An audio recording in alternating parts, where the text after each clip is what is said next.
All right, what about the rollout of the vaccine? How much longer will we have to wait for that? I mean, we're seeing, countries like Israel, for example, saying that they're not far away from having everyone, every member of their population tested. We're seeing, the United States, the UK. When's our turn?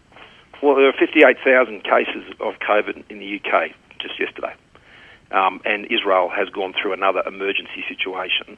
And Israel is a very small country compared to Australia, but if you look at the United Kingdom and other countries, they're in the very early phases of that, and they've had quite a few problems. And they're doing it on an emergency basis. They're not testing batches of vaccines before they're disseminated across the population, is my understanding.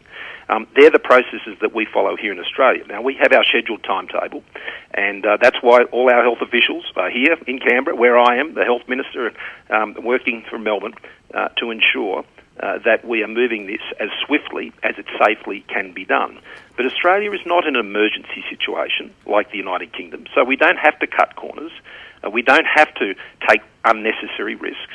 And we're learning a lot from some of the issues that are presenting themselves, and the confusion in particular that is there about doses and distribution and administering of the vaccines. But they are in a position where they have no other choice because of the terrible situation they find themselves in.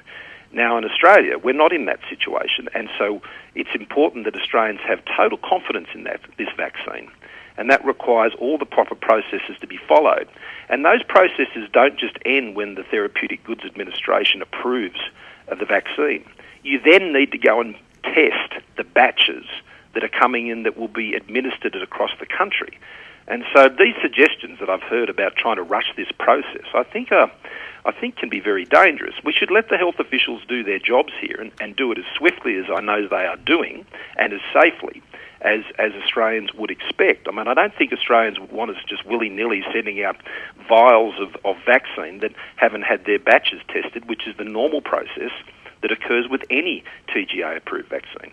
As I said, we're working very hard over the summer break to ensure that the vaccine goes as quickly and as safely as possible.